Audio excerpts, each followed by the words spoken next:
D2 qat. Hurmatli do'stlar, qadrli o'quvchilar, bugun sizlar uchun hayotiy muhim bir mavzu haqida so'z yuritamiz. Agar siz nafaqaxo'r bo'lsangiz yoki oila a'zolaringiz, yaqin insonlaringiz orasida nafaqaxo'rlar bo'lsa, bu videoni zudlik bilan oxirigacha ko'ring. Uning har bir daqiqasi sizning moliyaviy xotirjamligingiz uchun hal qiluvchi ahamiyatga ega bo'lishi mumkin. Chunki ekmedan boshlab ko'plab nafaqaxo'rlarning bank kartalari bloklanib, ular o'z pullariga kirish imkoniyatini yo'qotish xavfi ostida turibdi. Bu haqda ko'plab mish-mishar va zavotirlik xabarlar tarqalmoqda va bugun men sizlarga bu vaziyatni to'liq oydinlatib beraman. Shunday ekan, hoziroq kanalimizga obuna bo'ling, like bosing va biz bilan qoling. Muammoning mohiyati oldin qanday edi va hozir nima o'zgardi? Azizlar, avvallari nafaqaxo'rlarning bank kartalari bilan bog'liq masalalar, aytaylik, shaxsiy ma'lumotlardagi kichik nomuvofiqliklar yoki ba'zi bir notiq tranzaksiyalar, ba'zan banklar tomonidan nisbatan yumshoqroq yondashuv bilan ko'rib chiqilishi mumkin edi. Ko'pincha agar pasport muddati o'tgan bo'lsa ham nafaqa pulini yechib olishda unchalik jiddiy muammolar paydo bo'lmasdi. Banklar mijozlariga qo'ng'iroq qilib ma'lumotlarni yangilashni so'rardi, lekin kartani darhol bloklashda keskin choralar kamdan kam qo'llanilardi. Asosan pensiya olish tizimi iloji boricha soddalashtirilgan bo'lib, nafaqaxo'rlarga minimal byurokratik to'siqlarsiz xizmat ko'rsatishga e'tibor qaratilardi. Bu bir tomondan qulaylik yaratgan bo'lsa, ikkinchi tomondan ba'zi tashkilotlar, ya'ni moliyaviy jinoyatchilik, jumladan pul yuvish va firibgarlik uchun imkoniyatlar ochib bergan edi. Lekin hozir vaziyat butunlay o'zgardi va u yanada qat'iy tus oldi. Bugungi kunda moliyaviy muassasalar nafaqat O'zbekistonda, balki butun dunyoda xalqaro standartlarga muvofiq ravishda moliyaviy monitoringni kuchaytirishga majbur. Bu birinchi navbatda FATF, pul yuvishga qarshi kurash bo'yicha moliyaviy chorlashuvchi guruhi va boshqa xalqaro tashkilotlarning tavsiyalari, shuningdek mamlakatimizdagi yangi qonunchilik hujjatlari bilan bog'liq. Hukumat va banklar moliyaviy tizimning shaffofligini oshirish, noqonuniy pul aylanishini oldini olish va ayniqsa aholining zaif qatlamlarini, ya'ni nafaqaxo'rlarni moliyaviy firibgarliklardan himoya qilishga qaratilgan qator choralar ko'rmoqda. Shu sababli banklar endi har bir mijozning ma'lumotlarini muntazam ravishda tekshirishga va ularning moliyaviy operatsiyalarini diqqat bilan kuzatib borishga majbur. Agar bank tizimida mijozning shaxsiy ma'lumotlari to'liq bo'lmasa, noto'g'ri bo'lsa yoki eskirgan bo'lsa, bu avtomatik tarzda shubhali holat sifatida qabul qilinadi. Bunday holda kartani vaqtincha yoki butunlay bloklash, mijozning shaxsiyatini tasdiqlash va ma'lumotlarni yangilashni talab qilish odatiy amaliyotga aylandi. Demak, bormay bu yangi qoidalar to'liq kuchga kiradigan muddatlardan biri, shu sababli ham sabotirlanishlar kuchaymoqda. Birinchi asosiy qaydam, nimalarni bilish kerak, kim sabotir olishi kerak va kim olishi shart emas. Endi esa eng muhim savollarga javob beramiz. Kim bu o'zgarishlardan sabotirlanishi kerak va kimning kartasiga hech qanday zof yo'q. Bu masalani juda batafsil ko'rib chiqamiz, chunki aynan shu yerda ko'pchilik noto'g'ri xulosalarga kelishi mumkin. Kim sabotir olishi kerak? Pasporti muddati o'tgan yoki shaxsiy ma'lumotlari o'zgargan nafaqaxo'rlar. Bu ehtimol eng keng tarqalgan sabablardan biridir. Har bir bank mijozining shaxsiy ma'lumotlari, jumladan pasport seriyasi, raqami, berilgan sanasi va yashash manzili doimiy ravishda dolzarb bo'lishi shart. Agar sizning pasportingiz muddati o'tgan bo'lsa va siz uni hali yangilamagan bo'lsangiz, bank tizimi sizni ma'lumotlari eskirgan mijoz deb belgilashi mumkin. Bank uchun bu sizning shaxsingizni aniq tasdiqlay olmaslikni anglatadi. Bu esa moliyaviy xavfsizlik protokollarini buzish hisoblanadi. Pasport ma'lumotlarining eskirishi nafaqat kartaning bloklanishiga olib kelishi mumkin, balki pensiya hisobingizga kirishni ham qiyinlashtirishi mumkin. Chunki har qanday operatsiya uchun shaxsiy ma'lumotlarni tasdiqlash talab etiladi. Hatto ism familiyangiz o'zgargan bo'lsa, masalan, ayollarda turmushga chiqqandan keyin va siz bankka bu o'zgarish haqida xabar bermagan bo'lsangiz ham, bu ham muammolarga olib kelishi mumkin. Bank tizimi eski ma'lumotlar bilan yangi ma'lumotlar o'rtasidagi nomuvofiqlikni aniqlab, tranzaksiyalarni shubhali deb hisoblashi mumkin. Misol bir buvi Gulchehra 82 yoshda. Uning pasporti bundan 3 yil oldin muddati o'tgan edi. Gulchehra buvining farzandlari bu masalaga unchalik e'tibor bermagan. chunki u pensiyasini bank kartasi orqali muntazam olib kelardi va hech qanday muammolar bo'lmagandi. Ammo yangi qoidalar kuchga kirishi bilan bank tizimi avtomatik tarzda Gulchehra buvining ma'lumotlarini tekshirdi va uning pasportining muddati o'tganligini aniqladi. Natijada ertamaydan boshlab Gulchehra buvining bank kartasiga kirimlar to'xtatildi va u pensiya pulini yechib ololmay qoldi. Endi u nafaqat pasportini yangilashi, balki bankka borib ma'lumotlarini qayta ro'yxatdan o'tkazishi kerak. Bu uning uchun sezilarli noqulaylik tug'dirdi. Chunki Gulchehra buvi yoshi katta bo'lganligi sababli bankka borish unga qiyinchilik tug'diradi. Ichu bank bilan bog'lanish uchun raqamlar yoki manzillar o'zgargan, ammo yangilanmagan nafaqaxo'rlar bankingiz bilan tezkor bog'lanish uchun dolzarb telefon raqami va manzilingizga ega bo'lishi shart. Agar siz telefon raqamingizni almashtirgan bo'lsangiz yoki yashash manzilingiz o'zgargan bo'lsa, ammo bankni bu haqida xabardor qilmagan bo'lsangiz, bank sizning kartangizda shubhali operatsiyalar aniqlaganda yoki ma'lumotlarni tekshirish zarurati tug'ilganda siz bilan bog'lana olmaydi. Aloqa yo'qligi moliyaviy monitoring nuqtai nazaridan xavf signalidir va kartaning vaqtcha kodiba aqattana kanaqtatin kalenda talakkala andili bloklanishiga olib kelishi mumkin.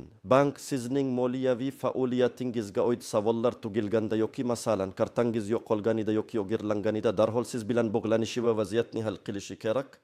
Aloqa ma'lumotlarining eskirganligi bunga to'sqinlik qiladi.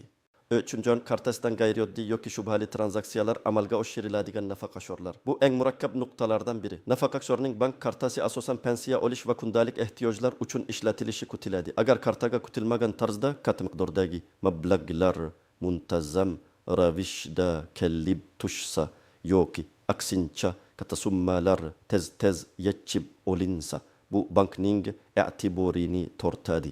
Masalan, nafaqaxo'rning kartasiga har oyda uning pensiyasidan bir necha barobar pul kirib kelsa, bu shubhali operatsiya sifatida qaralishi mumkin.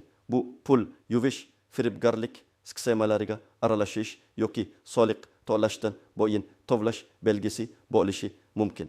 Hatto agar pulni oila a'zolari jo'natsa ham, bank bu pullarning kelib chiqish manbasini tushunishga harakat qiladi va zarur bo'lsa sizdan qo'shimcha ma'lumotlar talab qilishi mumkin. Agar siz bu ma'lumotlarni taqdim eta olmasangiz, kartangiz bloklanishi mumkin. Shuningdek, kartadan onlayn qimor o'yinlariga, xorijiy noqonuniy veb-saytlarga pul o'tkazish ham xavf tug'diradi. Misol Bobo Azim 44 yoshda. Uning o'g'li chet elda ishlaydi va har oy bobosining kartasiga 10 million so'mga yaqin pul jo'natadi. Shunda bobosi bu pulni oila ehtiyojlari uchun sarflaydi. Bank tizimi Bobo Azimning odatiy pensiya kirimidan ancha yuqori bo'lgan bu muntazam o'tkazmalarni qayd etdi. Garchi bu pulning manbai qonuniy bo'lsa-da, bank Bobo Azimdan bu pullarning kelib chiqishi haqida tushuntirish va tasdiqlovchi hujjatlar talab qildi. Bobo Azim avvaliga nima qilishni bilmay bank talabini e'tiborsiz qoldirdi. Bir necha kundan so'ng uning kartasi bloklandi va u nafaqasini ham o'g'li jo'natgan pulni ham yechib ololmay qoldi. U bankka borib o'g'lining chet eldagi ish joyidan ma'lumotnoma va boshqa hujjatlarni taqdim etgandan so'nggina kartasi qayta tiklandi. Pat o'z kartasini boshqa shaxslarga foydalanish uchun bergan nafaqaxo'rlar. Bu juda jiddiy savf. Nafaqaxo'rlar ba'zida farzandlariga, nabiralariga yoki hatto begona shaxslarga o'z bank kartalarini yordam berish maqsadida berib yuborishadi. Bu katta satolikdir. Bank kartasi shaxsiy hujjat kabi shaxsiy mulkdir va undan faqat kartaning egasi foydalanishi kerak. Agar boshqa shaxs sizning kartangizdan foydalansa, bank buning rasmiy pul o'tkazmalari, savdo operatsiyalari yoki boshqa shubhali faoliyat sifatida qabul qilishi mumkin. Agar sizning kartangizdan yuzlab mayda summalarda kunlik savdo operatsiyalari amalga oshirilsa, bank bu nafaqaxo'rning odatiy faoliyati emasligini tushunadi va kartani bloklaydi. Eng yomoni, agar kartangiz jinoyatchilar qo'liga tushsa, sizni moliyaviy firibgarlikka aralashganlikda ayblashlari mumkin. Bu esa jiddiy huquqiy oqibatlarga olib kelishi mumkin. Misol 3.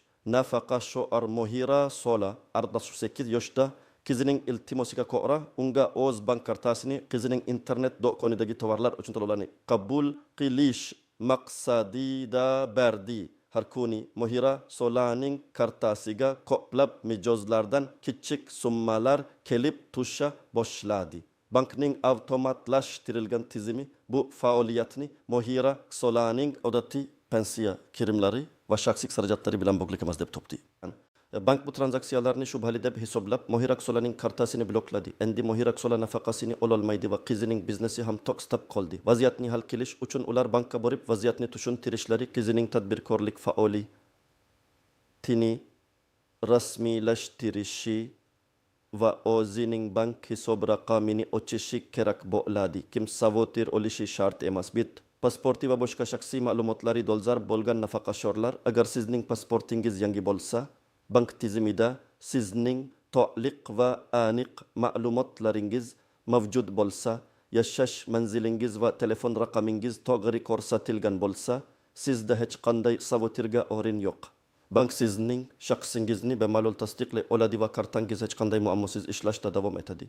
Kartasini faqat pensiya olish va shaxsiy ehtiyojlari uchun ishlatadigan nafaqaxo'rlar. Agar siz kartangizni faqat pensiya mablag'larini olish, oziq-ovqat xarid qilish, kommunal to'lovlarni to'lash, do'riqxonalarda xaridlar qilish kabi odatiy va shaxsiy ehtiyojlaringiz uchun ishlatsangiz, bank uchun sizning faoliyatingiz mutlaqo shaffof va tushunarli bo'ladi. Bunday holda sizning kartangiz bloklanishi ehtimoli juda kam. 3. Bank bilan doimiy aloqada bo'ladigan va so'rovlariga javob beradigan nafaqaxo'rlar. Agar bank sizga ma'lumotlarni yangilash yoki transaksiyalar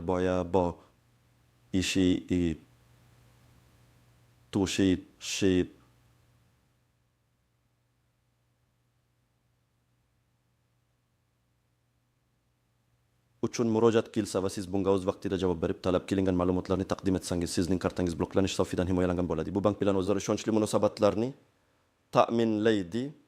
Ikkinchi asosiy qism qoidalarga istisnolar, tuzoqlar va aniq bo'lmagan nuanslar. Bu yerda hamma narsa birdek oddiy emas. Ba'zi istisnolar, kutilmagan vaziyatlar va aniq ko'rinmas jihatlar ham mavjudki, ularni bilish sizni ko'p muammolardan xalos qilishi mumkin. 1. İstisnolar va yangiliklar ba'zi banklar uchun o'tish davri, ba'zi banklar yangi qoidalarni joriy etishda biroz o'tish davrini belgilashi mumkin. Bu kartangiz birdaniga bloklanishi emas, balki avval ogohlantirish berilishi yoki ma'lumotlarni yangilash uchun qo'shimcha muddat berilishi mumkinligini anglatadi. Ammo bu har bir bank uchun individual bo'lishi mumkin va bunga to'liq ishonib o'tirmaslik kerak. Eng yaxshisi barcha choralarni oldindan ko'rish. Mana o'z sababini tajinlandi alohida toifadagi nafaqaxo'rlar.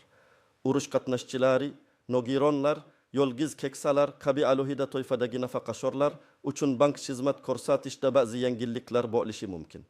Masalan, ba'zi banklar ularning uyiga borib ma'lumotlarni yangilashda yordam berishi mumkin. Ammo bu ham bankning ichki siyosatiga bog'liq va aniq ma'lumotni o'z bankingizdan olishingiz kerak. Dastlabki ogohlantirishlar. Ko'pchilik holatlarda kartani bloklashdan avval bank sizga SMS xabar, qo'ng'iroq yoki elektron pochta orqali ma'lumotlarni yangilash zarurligi haqida ogohlantirish yuboradi. Shu sababli bankka ro'yxatdan o'tkazilgan telefon raqamingiz doimiy ish holatida bo'lishi va SMS xabarlarni muntazam tekshirib borishingiz muhim. 2. Tuzoqlar va firibgarliklar. Bank iqtisodiymi bo'lib qo'rinuvchi firibgarlar, yangi qoidalar va savotirlar firibgarlar uchun ajoyib imkoniyat yaratadi. Ular sizga bank nomidan qo'ng'iroq qilib, kartangiz bloklanishini oldini olish bahonasida kartangizning PIN kodi, CVV kodi, muddatlari yoki SMS kodlarini so'rashi mumkin. Eslab qoling, hech bir bank iqtisodiymi telefon orqali sizning shaxsiy yoki karta ma'lumotlaringizni so'ramaydi. Bunday qo'ng'iroqlarga ishonmang, darhol telefonni qo'ying va bankning rasmiy aloqa markaziga o'zingiz qo'ng'iroq qilib, vaziyatni aniqlashtiring. Firibgarlar ayniqsa yoshi katta, bank ishlari bilan unchalik tanish bo'lmagan nafaqaxo'rlarni nishonga oladi. Noto'g'ri ma'lumotlar tarqalishi, internet va messenjerlarda irmaydan hamma nafaqaxo'rlarning kartalari bloklanadi kabi umumiy va noto'g'ri ma'lumotlar tarqalishi mumkin. Bu savotirni kuchaytirib, asossiz vahima keltirib chiqaradi.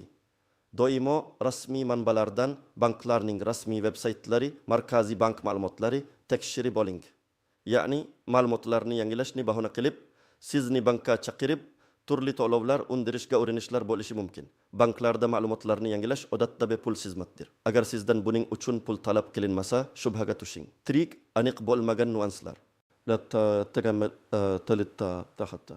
Bloklashning sababi faqat ma'lumotlarning eskirgani emas, ko'pchilik kartaning bloklanishini faqat pasport muddati o'tganligi bilan bog'laydi. Ammo yuqorida aytib o'tilganidek, banklar moliyaviy jinoyatlarni oldini olish uchun ham kartalarni bloklaydi. Shubhali tranzaksiyalar, pul yuvishga aloqadorlik, terrorizmni moliyalashtirish xavfi kabi holatlar ham kartaning bloklanishiga asos bo'ladi.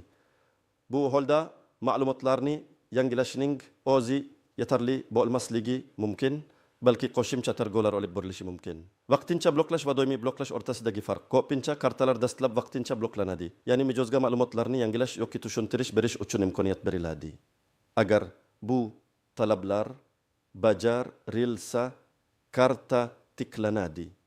Agar mijoz javob bermasa yoki talab qilingan ma'lumotlarni taqdim eta olmasa, bloklash doimiy tus olishi va hatto bank xizmatidan mahrum qilishgacha olib kelishi mumkin. İlkinde adabatta darat arab şiret tajıl tali pazirin kazkap azatartraz puva paza inta ka azattatema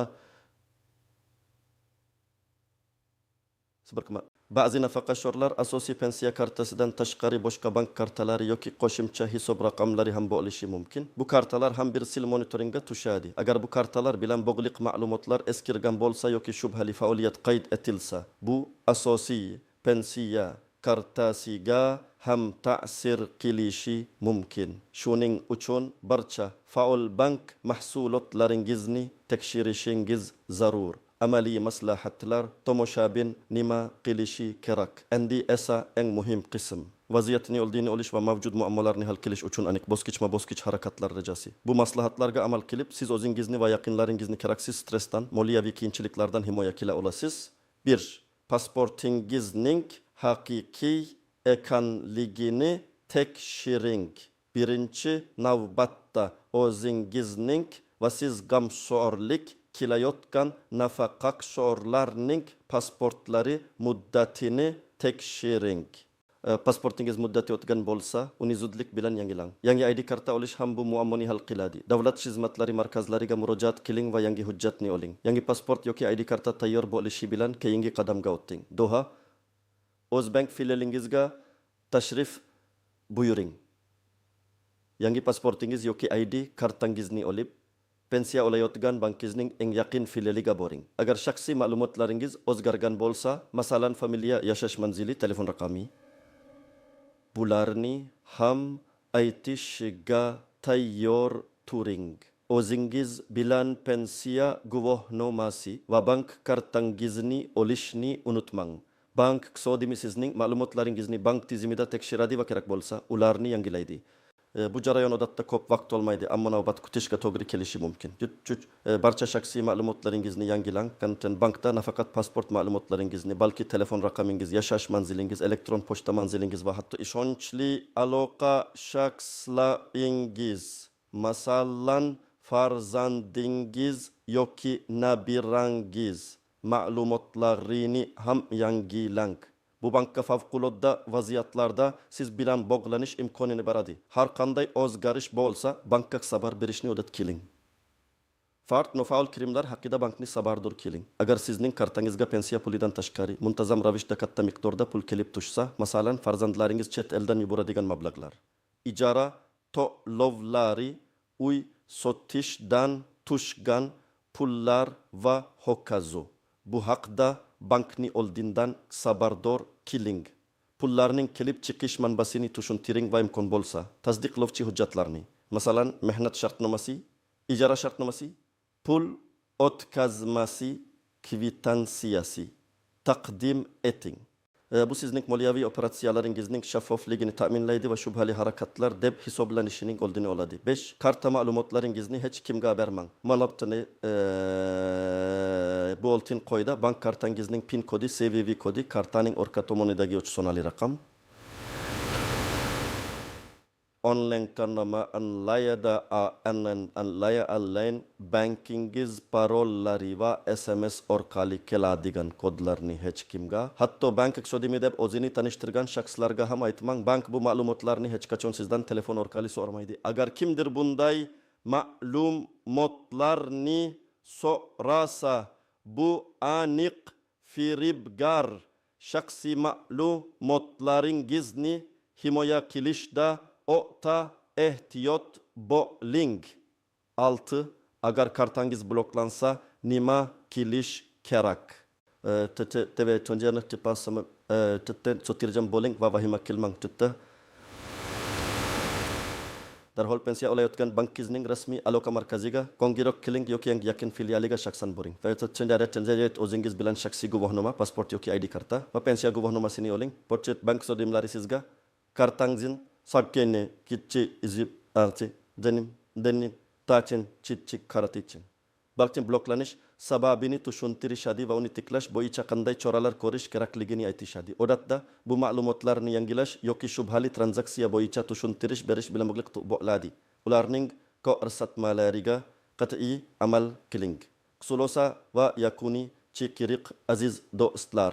Bugungi videoda sizlarga yan maydan boshlagan nafaqa shoirlar bank kartalari bilan bog'liq yuzaga kelishi mumkin bo'lgan muammolar, ularning sabablari va eng muhimi, bu muammolarni qanday oldini olish va hal qilish bo'yicha batafsil ma'lumot berishga harakat qildim.